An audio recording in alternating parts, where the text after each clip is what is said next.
오늘날 현대인들의 삶을 특징짓는 여러 가지가 있지만 그 중에 제가 보기엔 가장 두드러진 특징이 우리는 정보의 홍수 속에 살고 있다는 겁니다.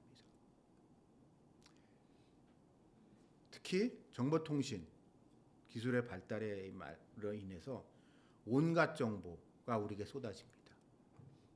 특히 그 중에는 유용한 정보도 많지만 그렇지 않은 정보도 많아서 우리를 헷갈리게 합니다. 대표적으로 건강에 관한 부분. 요즘은 내가 어디가 좀 안 좋다, 어디에 좀 문제가 있다 라고 하게 되면 대부분의 분들은 저랑 비슷할 것 같은데 일단 유튜브에 그 병을 검색을 합니다. 뭐 증상이 제 예를 들어서 뭐 어떤 증상이 나한테 있는데 그 증상을 유튜브에 딱 치게 되면 그거에 대해서 이제 의사 선생님들, 한의사들, 약사, 무슨 온갖 건강 전문가들이 나와서 그거에 대해서 썰을 풉니다. 그 중에는 도움이 되는 이야기들도 많고 그 이야기들 중엔 많은 부분이 이게 겹치는 부분도 많지만 간혹 가다 보면 사람을 헷갈리게 하는 이야기가 또 많이 있습니다. 예를 들어서 제가 오늘 아침에 일어났을 때 입맛이 좀 없어서요. 근데 아침을 뭔가 먹긴 먹어야 되는데 뭘 먹을까 하다가 그냥 집에 있는 바나나랑 우유를 먹으려고 했습니다. 바나나랑 우유를 아침에 그냥 그걸 하나 떼우면 편하잖아요.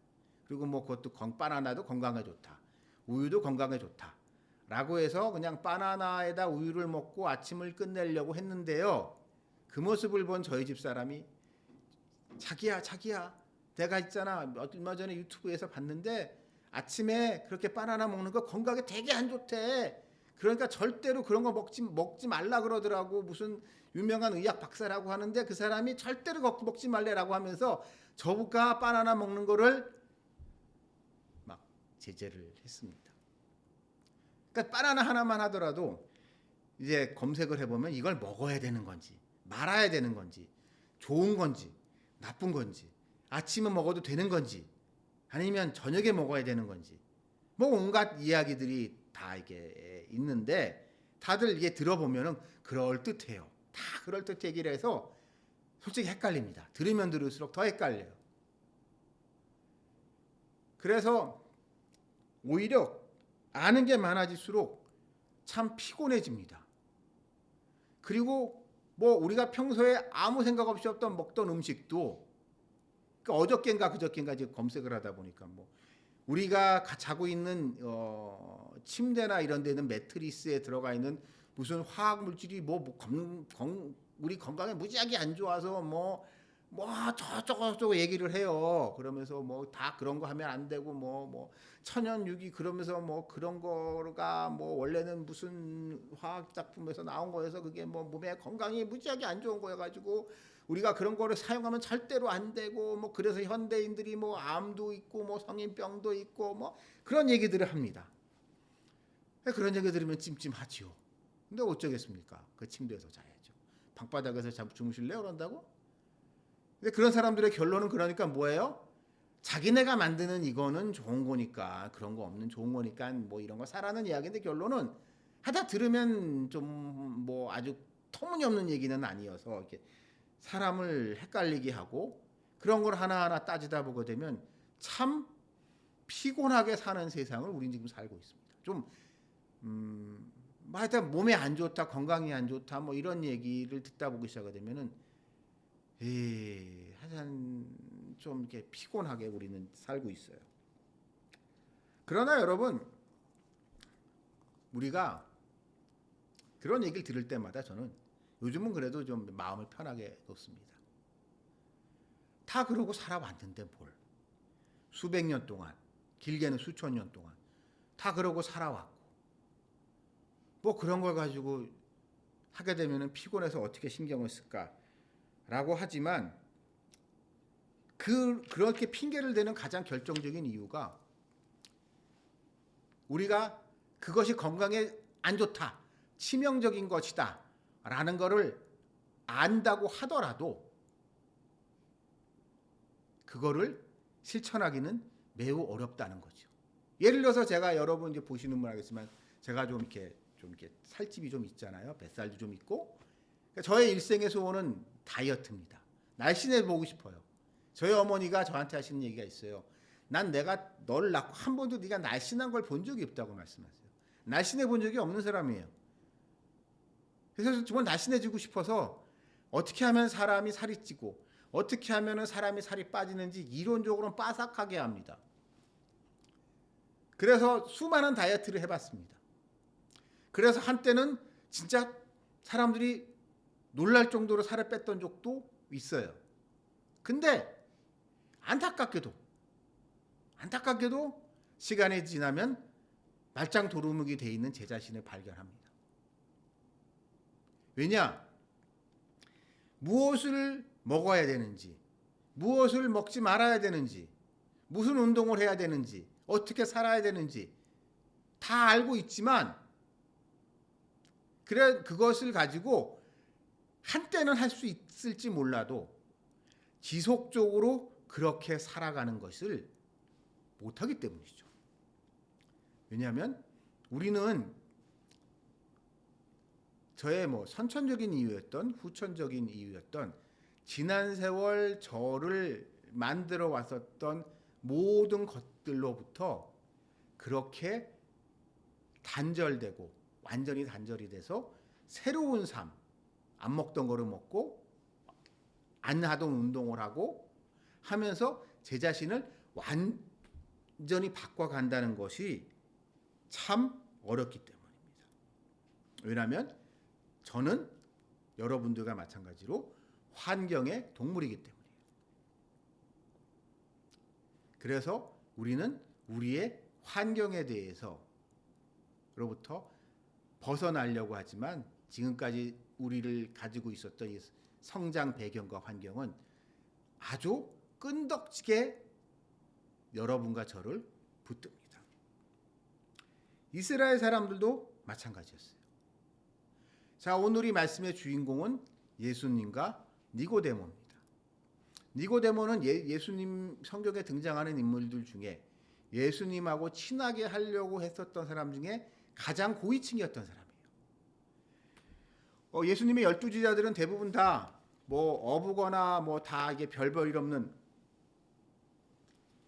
갈릴리 출신의 하층민 출신이지만 이 니고데모라는 사람은 요즘으로 말하면 이제 국회의원, 으로 이제 끝발이 있는 명문 가문에 잘 나가는 사람, 그 중에 바리새인이었던 사람입니다. 이런 니고데모가 예수님을 찾아옵니다. 그러면서 예수님한테 그것도 몰래 한밤중에 사람들한테 들키면 입장에 난처하기 때문에요. 몰래 찾아왔어요. 예수님을 한밤중에 몰래 찾아와서 예수님과 이렇게 많은 대화를 나눴는데 그 대화의 마지막 부분이 오늘 이 말씀의 부분입니다. 그럼 이 니고데모를 비롯한 사람들은 무슨 생각? 니고데모는 성경에선 분명히 바리새인이라고 기록이 되어 있습니다. 그걸 강조하고 있어요. 그럼 바리새인들이 과연 어떤 사람들일까요? 성경에서는 바리새인들을 되게 부정적으로 묘사되고 있지만 바리새인들은요, 그 당시 유대인들 기준으로 봤을 때는 가장 혁신적이고 가장 진보적인 사람들이었습니다. 오히려 성전을 중심으로 한 기득권 세력이었던 사두개인들과의 라이벌 관계 속에서 이 형식화되어 있는 성정 중심으로 성의 제사 중심으로 되어 있는 이 종교 사두개인들의 중심으로 있는 이 종교 엘리트들의 권위에 도전을 하면서 유대교를 진짜 율법의 하나님의 뜻대로 살아가는 그런 종교를 가지고자 하는 열심이 있는 사람들이 바리새인들이었거든요. 그럼 이 사람들이 이 다른 유대교 사람들하고 차이 나는 점이 여러 가지가 있겠지만 그 중에 가장 큰 차이가 뭐냐? 그들에게는 종말론적인 열정이 있었습니다. 즉 다른 유대인들은 사두개인들도 그렇고 열심당원들, 성경에도 열심당원들도 그렇고 그런 사람들도 다 이 땅의 현실적인 것, 눈에 보이는 것에 밖에 관심이 없었어요. 사두개인들은 그냥 요즘으로 말하면 이런 거예요. 그냥 교회만 잘 다녀. 교회만 잘 다니면 되는 거야. 그냥 주일 성수하고 헌금 잘했어? 그럼 됐지 뭐.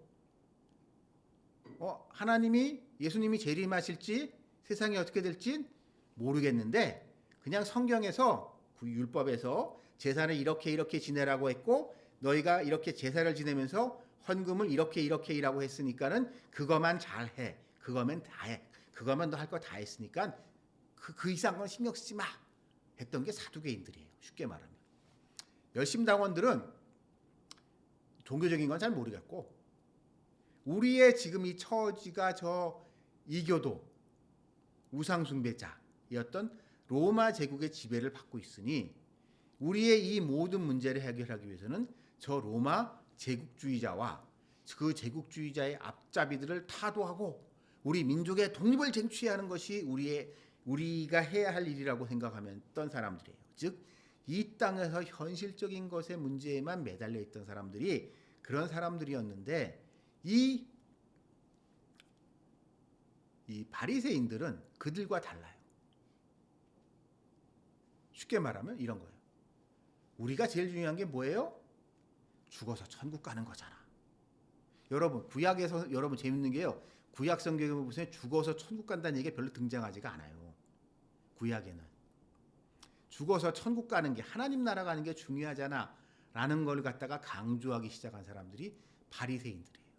그러면서 아니 이 땅을 살아가면서 저런 뭐 제사 뭐 그런 것도 다 중요하긴 하지만 우리 민족의 독립도 중요하긴 하지만 사회 정의도 중요하긴 하지만 결국 우리가 하나님 뜻대로 잘 살아서 즉 율법을 잘 지키면 말미암아 하나님을 기쁘게 해서 죽어서 천국 가는 게 중요한 거지 라고 얘기했던 사람들이 바리새인들의 본질입니다. 그런 바리새인 중에 바리새인이 니고데모예요. 그래서 그들은 영원 구원의 문제에 있어서 관심이 많았어요. 그래서 예수님이 만나서 처음 물어보는 게 뭐예요? 선생님, 제가 어떻게 영생을 얻겠습니까? 쉽게 말하면 요즘 우리 쉽게 표현은 목사님, 제가 어떻게 해야지 우리 저 천국 갈까요? 라는 질문으로 처음 시작한 거예요.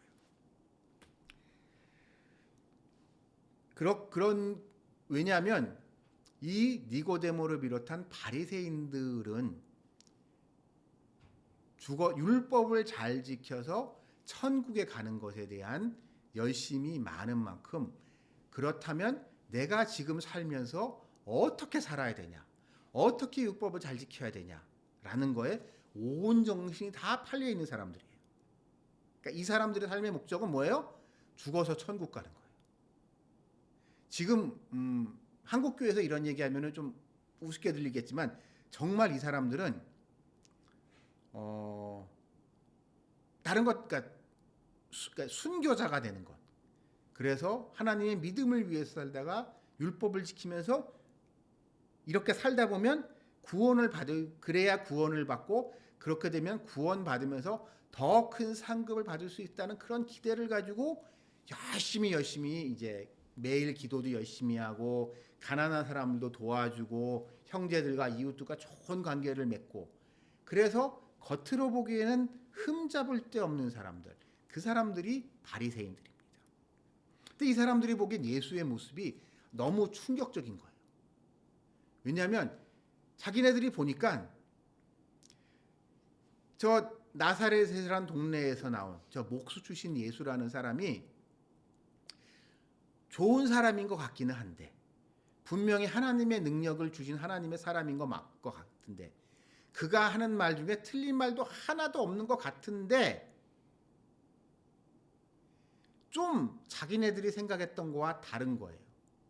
왜냐하면 바리새인들이 생각하기에는 율법을 지키는 게 중요하다.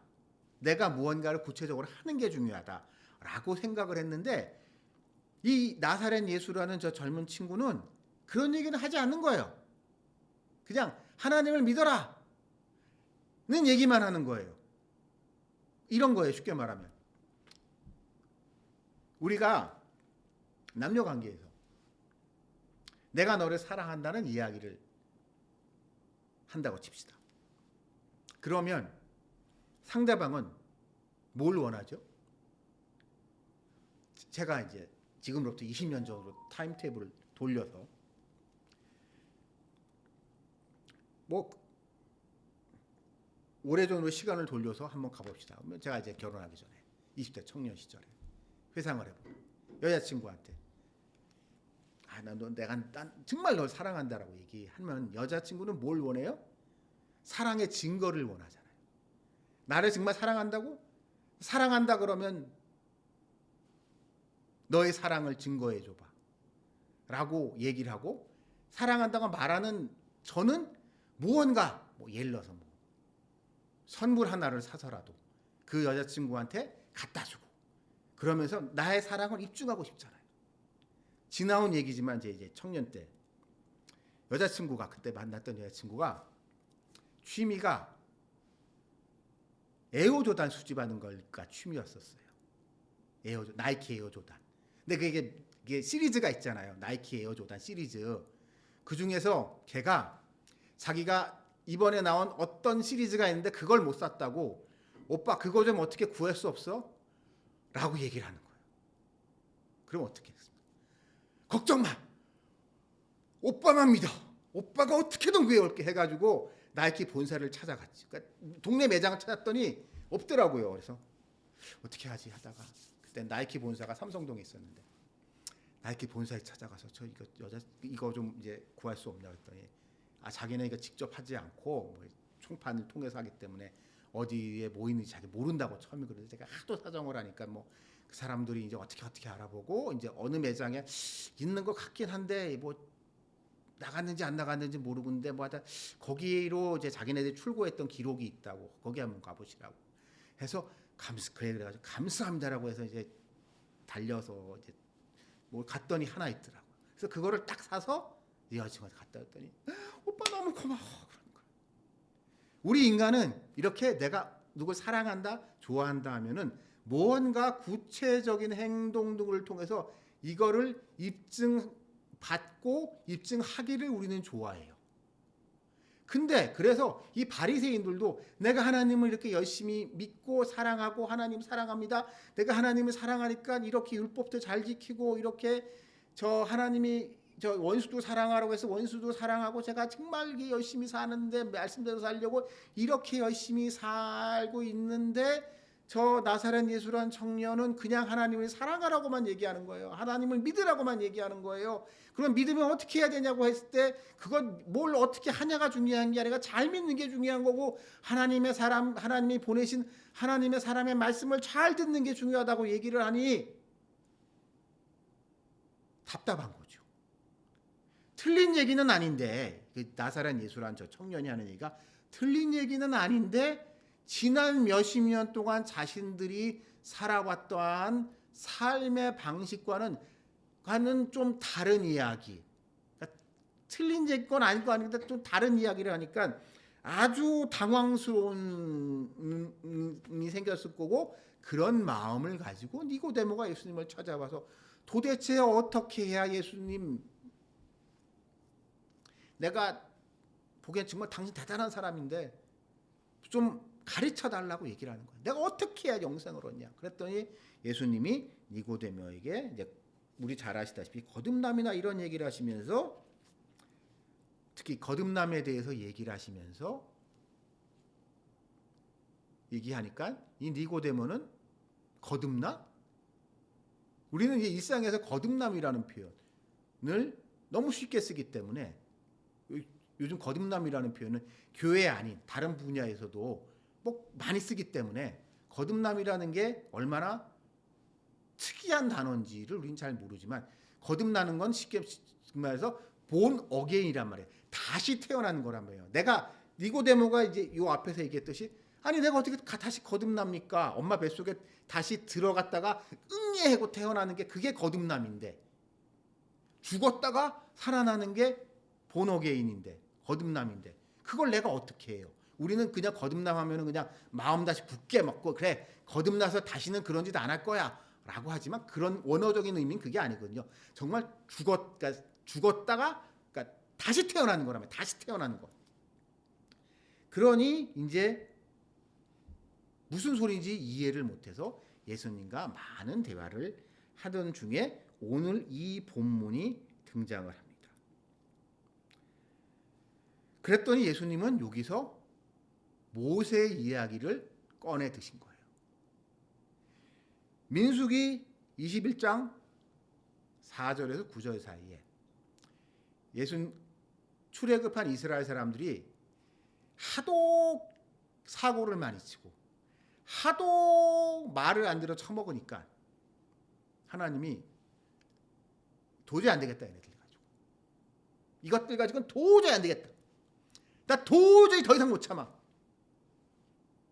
라고 하면서 그들을 다 죽이기로 결심을 했습니다. 그래서 그들에게 불뱀을 보내서 그 뱀으로 사람들이 싸그리 다 잡아 죽이려고 하나님이 작정하시고, 그렇게 해서 많은 사람들이 다 죽어나갔습니다. 이러니 이제 모세가 안 되겠다. 하나님, 저 사람을 다 죽이시면 어떻게 합니까? 저 사람을 다 죽이면 가나안 땅은 누가 들어가나? 저기서 다 죽이면 동네 사람들이 뭐라고 하겠습니까? 애국 사람들이 뭐라고 하겠습니까? 이스라엘의 하나님 여호와라는 사람이 자기 백성들이라고 하지 이렇게 가지고 해서 하더니만 결국 자기 마음에 안 든다고 다 죽이네. 와, 겁나 무서운 신이다. 뭐 그러면서 사람들이 그럴 테니까 제발 좀 한 번 좀 봐달라고. 모세가 싹싹 비니까, 그런데 한 번 더 봐준다. 한 번 더 봐주는데 이번엔 그냥은 못 넘어가겠고, 네가 놋뱀을 만들어서 장대에 놀리면 그거를 쳐다보는 사람은 내가 살려줄게. 그 사람들만 살려줄게. 라고 하나님이 말씀하셨고, 그래서 모세가 이 놋뱀을, 그러니까 장대 위에 놋뱀을 들고 사람들 앞에 갔을 때 그거를 그냥 바라보기만 한 사람한테 생명을 주셔서 그 사람들만 그러니까 죽지 않고 살 수 있었던 사건을 오늘 이 본문에서 예수님은 말씀하고 계십니다. 자, 여러분, 우리는요 모두 죽은 목숨입니다. 다만 우리의 죽음이 유보되어 있을 뿐이에요. 무슨 얘기인지 이해가 되세요? 우리는 지금 당장 죽어도 하나도 이상하지 않아요. 갑자기 이 건물이 푹 주저앉아서 죽을 수도 있고, 여기 있는 사람이 다 같이 순식간에 다 심장마비 가서 죽을 수도 있고, 이 세상에 죽음만큼 평등한 게 없죠. 다 죽어요. 그러니까 우리는 모두 아직 죽지 않았을 뿐이지 이미 다 죽은 목숨이에요. 그거와 상관없는 사람 한 명도 없습니다. 다 우리 죽은 목숨인데 그 죽음이 유보되어 있을 뿐이에요. 저는 가끔 이런 생각을 합니다. 지금 특히 지난 몇 년간 코로나가 전 세계를 휩쓸 때 주변에서 코로나로 혹시 돌아가신 분 있으세요? 그때 이제 제 교회에 있다 보면 생각보다 많이 돌아가셨어요. 코로나로 생각보다 돌아가신 분들이 꽤 있었는데요. 제가 그때 이제 섬겼던 교회에도. 근데 그 죽고 사는 거의 경계선? 그러니까 제가 지난주까지 교회에서 인사드렸던 분인데, 건강하셨던 분인데 코로나 걸렸다고 돌아가셨다고. 예, 그때 이제 그러면서 이제 교회가 봉쇄되고 하니까 제대로 이제 예배를 못 드리고 하니까 맞아 안 보이세요 그분이. 그래서 아니 그 왜 그 집사님 안 보이세요? 그 권사님 왜 안 보이세요? 소식 못 들으셨어요? 전 목사님? 코로나 때문에 돌아가셨어요. 모르셨구나. 건강하시던 분인데. 그러니까 코로나로 다 그러니까 그런 걸 보면서 참 죽음이라는 게 멀지 않은 데 있다는 생각을 다시 한번 하고, 이 코로나란 바이러스가 우리 몸에 들어왔을 때 어떤 사람은, 그러니까 여기 계신 여러분 모두 다 한 번 정도는 코로나 바이러스가 우리 몸에 침투했을 거예요. 여러분도 그렇고 저도 그렇고. 저도 한 번 알았습니다.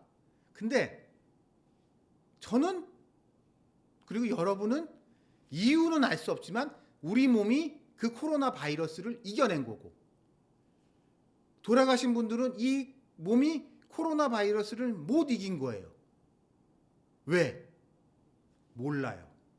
그 중에 돌아가신 분들 중에는 평소에 너무나 건강하고 너무나 튼튼했는데 또 어이없이 그 병균에, 그 바이러스에 무너지시는 분이 있었고, 저같이 평소에 골골거렸는데도 또 그건 그냥 감기같이 쉽게 지나가기도 했던 사람도 있고, 그런 걸 보면서 우리의 죽음이라는 것이 얼마나 가까이 있는가라는 생각을 해보게 됩니다. 이렇게 우리가 죽지 않고 살아난 거는 결국 이유는 알 수 없지만 이 코로나 바이러스와 같은 병원균으로부터 하나님이 우리를 지켜주셨기 때문에, 이유는 알 수 없지만 그때 그거를 이길 수 있는 면역력이 우리 몸에 있게 생기게 하셨고, 이유는 알 수 없지만 그 바이러스균이 내 몸에 많이 들어오지 않게 하셨고, 이런저런 과정을 겪으면서 코로나를 이길 수 있게 하셨듯, 우리는 그 은혜가 없었다면, 하나님의 그러한 특별한 간섭이 없었다면 우리의 생명을 지킬 수 없었겠죠. 마치 이 불뱀 때문에 사람들이 싸그리 죽어나갔듯이. 그런 점을 예수님은 말씀하고 계십니다. 그러면서 영생의 본질에 대해서 오늘 이 말씀을 하고 계세요. 여러분, 이 현대 사회에는 약간 죽음을 찬미하는 경향이 있습니다. 죽음을 찬미하는. 영생이라는 것에 대해서 좀 평가절하하는 경향이 있어요. 저는 최근에 이제 의사들 이제 스트라이크 하는 것 때문에 의사들이 이제 하는 이야기들 중에 가장 황당하게 들었던 어느 의사의 이야기. 평소에 제가 좀 좋아하던 의사 유튜버인데 이 얘기를 듣고 난 다음에 하도 어이가 없어가지고 벙쪄서, 노령화 때문에 의사가 많이 필요하다. 말이 안 된다는 거예요.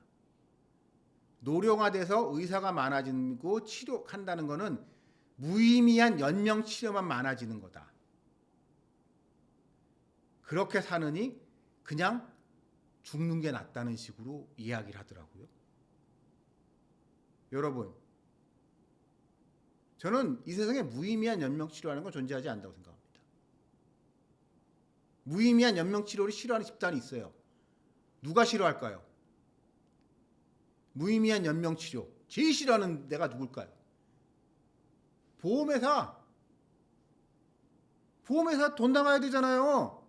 저 환자가 그냥 가주면 돈 안 나가는데, 저 정말 죽지 않겠다고 아둥바둥 저 연명 치료하다 보니까 한 달에 몇백만 원 보험료 나가잖아요. 그 별로 저 사람 살아나가지고 보험료 더 낼 일 없는데 이제 빨리 가줘야지, 보험사가 돈 벌지. 농담인 것 같으세요? 세상은 그래요. 그런 걸 퍼뜨려요. 그래서 영생이라는 것이 이 오늘날 평가절하가 되고 있는 경향이 좀 있습니다. 그러나 오늘 이 본문에서 보듯이 구원은, 그리고 하나님이 이 땅에 예수님을 보내신 이유, 그리고 하나님을 믿고 예수님을 가장 궁극적인 이유는 영생입니다. 왜냐하면 우리는 이 영생을 위하여 하나님이 창조하신 존재이기 때문이에요. 여러분, 우리 인간을 어떻게 만드셨다고? 하나님의 형상대로 창조하셨다고 말씀하고 있어요. 하나님의 형상대로라는 게 과연 뭘까요? 눈, 코, 귀 달린 거? 두 다리 두 팔 있는 거? 열 손가락 있는 거? 뭐 그런 거일 수도 있지만 신적인 속성, 하나님다운 것을 근거로 사람을 만드셨다는 거고, 이 신적 속성, 하나님다운 것에는 영원이라는 게 있거든요. 영원. 이 영원, 그렇기 때문에 영생인 겁니다. 이 세상 풍조는 영원한 건 없다고 얘기를 해요. 영원한 건 없죠. 영원한 거 없어. 그러니까 영원한 거 없으니까 지금을 즐겨. 내일을 왜 걱정하니? 그냥 마셔. 그냥 내일은 내일 걱정하고 그냥 지금을 현실에 충실해 라고 얘기하면서 그럴듯해 보이지만, 이런 것들은 결국 우리가 이 영원한 세계 시간 속에서 영원한 존재로 창조되어 있다는 사실을 망각하고 하나님이 우리를 향한 하나님의 이 계획을 무시하면서 이 인간적인 본성, 이 지금 잠깐만 살아가고 있는 이 잠깐의 기쁨, 요 순간의 무언가를 위해서 살아가게 합니다. 그래서 제일 안 좋은 게 뭐냐? 마약인 것 같아요. 전 마약은 안 해봤습니다만, 마약하는 사람들이 왜 마약을 못 끊을까요? 한마디로 이렇게 할 때마다 짧은 순간이지만 그렇게 기분이 좋다고 그러더라고요. 단 몇 초, 몇 분, 몇십 분일지라도 그때 정말 우리가 일상에서는 전혀 경험 없는 그 쾌락의 극한을 그들이 경험하게 되고, 그렇기 때문에 그 짧은 순간에 집착하게 합니다. 그 짧은 쾌락의 순간을 위해서 자신의 모든 것을 내팽겨치게 해요. 그 쾌락의 노예로 만들게 합니다. 그렇기 때문에 그러한 것들은 영혼을 바라보게 한 하나님의 창조 질서, 우리를 향한 하나님의 마음과 적인 거죠. 그래서 하나님은 결국 우리에게 바라시는 게 뭐고, 하나님의 결국 우리를 무엇으로 이끄시는지 오늘 이 본문에서 분명히 말씀하고 계신 겁니다. 하나님은 여러분과 저를 사랑하신다는 거예요. 왜? 하나님이 우리를 창조하셨기 때문에. 그리고 이 하나님이 사랑하는 하나님의 형상대로 만든 하나님의 특별한 피조물인 인간들이 살아가는 꼬라지가 하도 한심하니까 그 아들을 보내셨고, 그 아들을 통하여 인간이 어떻게 살아야 하는지를 보이시면서 사람들이 믿고 구원받기를 원하신다는 것을 오늘 이 말씀에서 분명히 말씀하고 계십니다. 그러면서 우리가 염두해야 될 부분을 강조하고 계십니다. 우리는 이미 죽은 목숨이라는 거예요.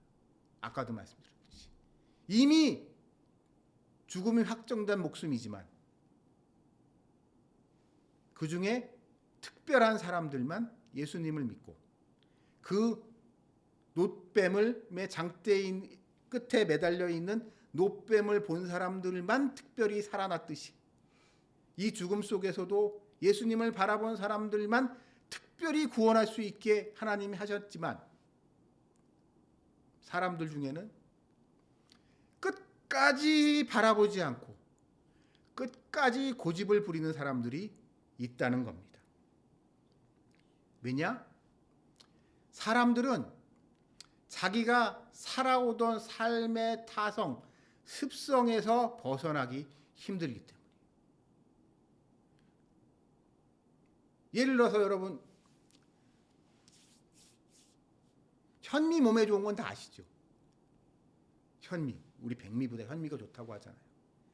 그래서 저도 몇 번, 그래, 우리도 이제부터 현미를 먹자, 건강을 위해서 현미를 먹자, 백미를 먹지 말고 현미를 먹자라고 해서 몇 번을 현미를 사서 현미밥을 했던 적이 있는데요. 한 달이 못 가요.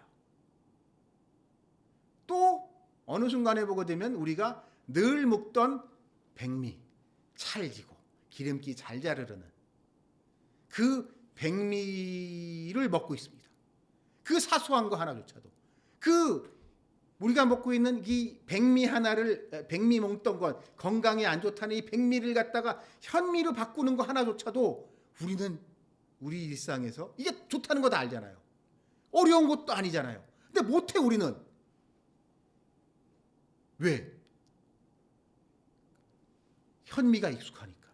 뭔지는 몰라. 이걸 늘 먹어버렸으니까 이 현미를 먹는 것이 어쩌다가는 먹겠고 결심해서 먹지만 항상 작심삼일이 돼서 다시 백미로 돌아가지. 우리가 마음 먹어서 이제 착하게 살겠다, 이제 좋은 거를 하겠다라고 하지만 어느 순간에 보면 이쪽을 바라보고 있는 우리의 모습이기 때문에 오늘 이 말씀 속에서 예수님은 말씀하고 계신 겁니다. 이거를 이쪽으로 바라보게 하는 거는 네 힘으로 할 수 있는 게 아니야.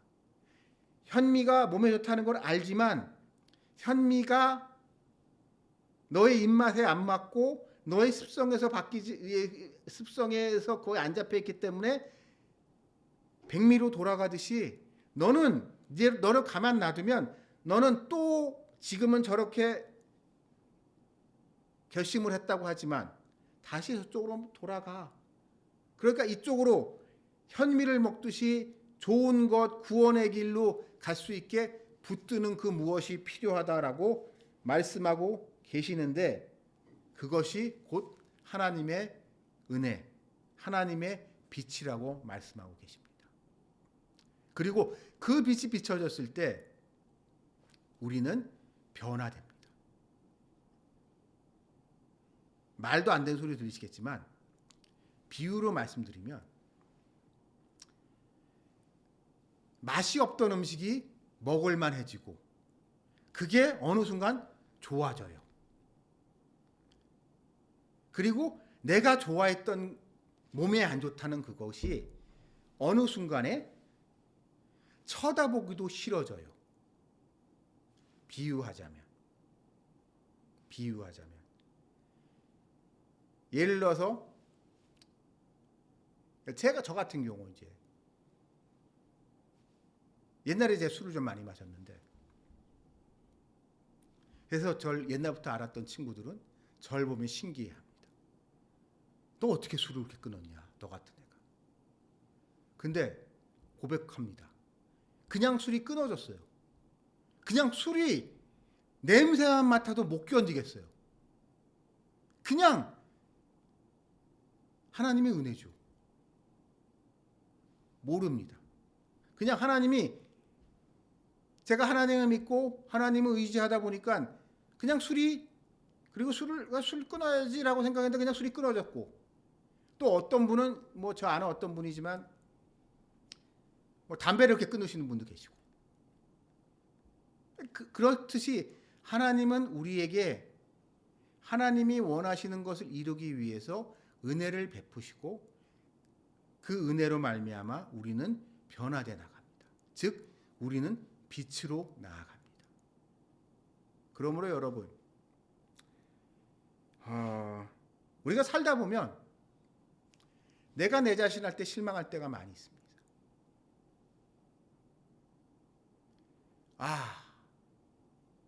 내가 나름 열심히 했는데 말짱 도루묵이 된 것 같아.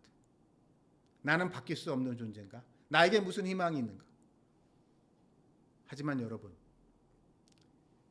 포기하지 마십시오. 예수님은 하나님이 사랑하셔서 이 땅에 여러분들을 구원하시기 위하여 보내신 그 예수님은 그때도 지금도 여러분과 함께 하시면서 영원의 그 시간 속으로 여러분을 인도하시면서 여러분들에게 필요한 모든 것을 은혜로 베풀어 주시는 하나님의 아들이시며 여러분의 친구십니다. 그 예수님을 믿고 넘어져도 다시 일어나는, 그래서 툴툴 털고 다시 그 길로 나아가는 여러분들이 되시길 주님의 이름으로 기원합니다. 같이 기도드리시겠습니다.